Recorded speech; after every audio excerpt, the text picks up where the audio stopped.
In the complex ecosystem of human relationships, there exists a parasitic predator that operates not on blood, but on life force. This figure is the emotional vampire, an individual whose psychological survival depends entirely on the constant, non-reciprocal extraction of your energy, stability, and peace of mind. They do not attack you with aggression. They wear you down through exhausting dependency, constant crisis, and the relentless demand for attention. Most victims fail to recognize the threat until their reserves are utterly depleted, leaving them hollowed out and functionally paralyzed. Today, we are dissecting the subtle anatomy of the emotional vampire, providing the absolute non-negotiable proofs required to spot them instantly, and detailing the psychological maneuvers necessary to shield your life force before they drain you dry.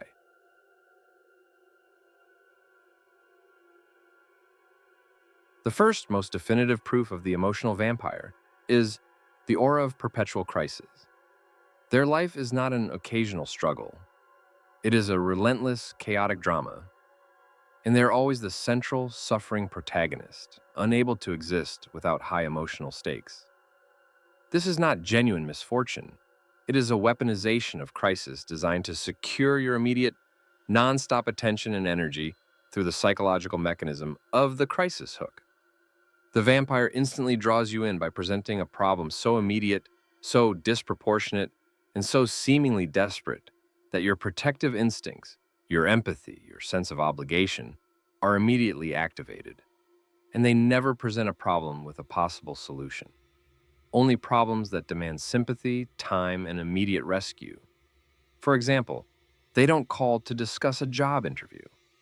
They call 5 minutes before the interview begins with a devastating, unexpected emergency that requires you to drop everything to assist them emotionally or logistically. The purpose of this perpetual chaos is pure extraction. As by constantly occupying your cognitive space with their drama, they ensure that your focus is never on your own goals, your own needs, or your own well-being, dedicating your energy entirely to firefighting their self-created turmoil. Furthermore, by being the sole source of help, they manufacture a dangerous, unhealthy dependency bond, making you feel essential to their survival, with the true cost being the depletion of your psychological reserves. The second undeniable proof is the reciprocity deficit, the absolute non-negotiable one-sidedness of the relationship.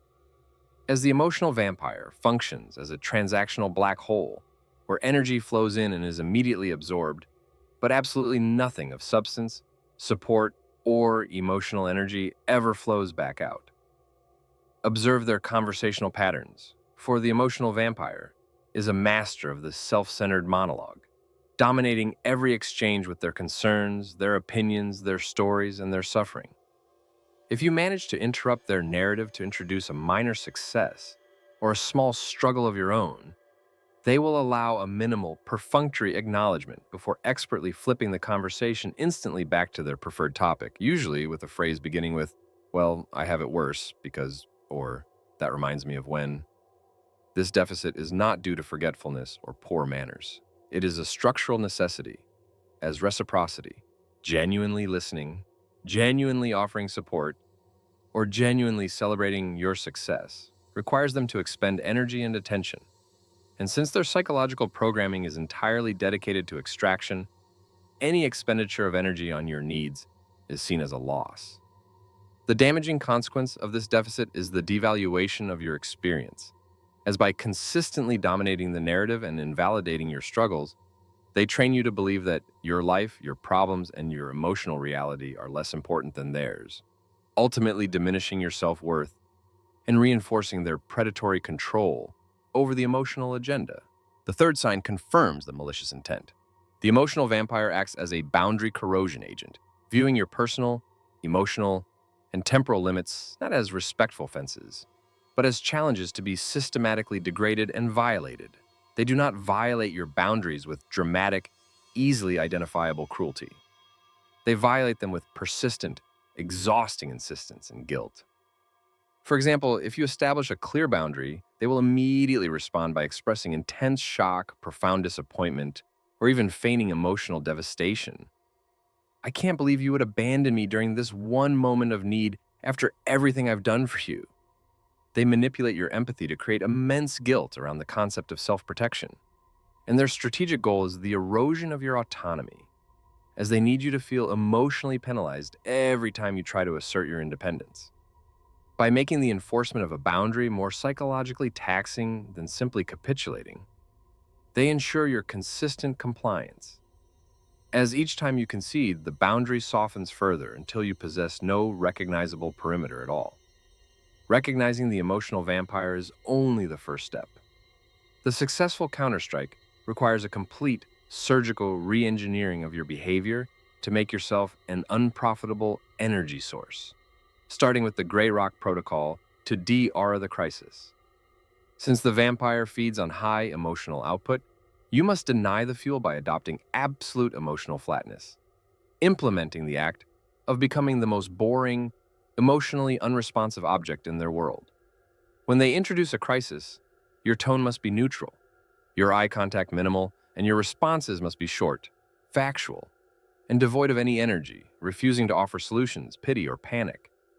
The goal is to mirror their emotional energy back to them as a flat, dead void, for by refusing to give them the drama they require, you force the interaction into the low-yield, tedious realm of objective logistics, where the emotional vampire loses interest, learning that interacting with you no longer generates the emotional payoff they need. Next, you must immediately restructure the relationship into a rigorously enforced reciprocal transaction by implementing the immediate reciprocity tax, thereby exposing the vampire's fundamental aversion to giving. Every time they make a request, no matter how small, you must instantly and calmly issue a specific small request of your own before granting theirs, making your help contingent upon a clear, measurable input from them.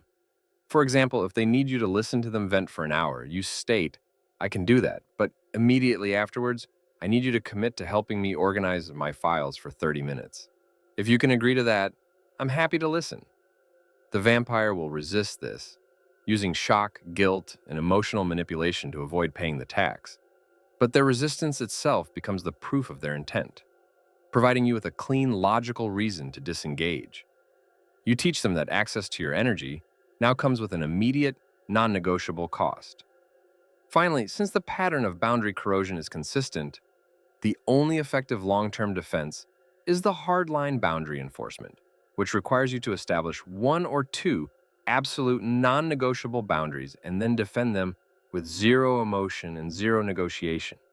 The crucial element is the consequence, as the boundary is not the rule. The consequence for the violation of the rule is the boundary itself. When the emotional vampire tests the boundary, you do not argue. You immediately, cleanly, and silently enforce the consequence, offering no justification, no explanation, and no emotional apology.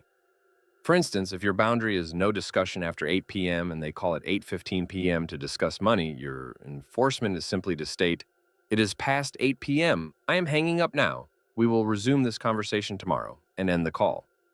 By refusing to engage in the emotional debate, you teach them that violating your limit results only in the immediate loss of access and attention, forcing the emotional vampire to seek easier, less stable prey, permanently securing your life force.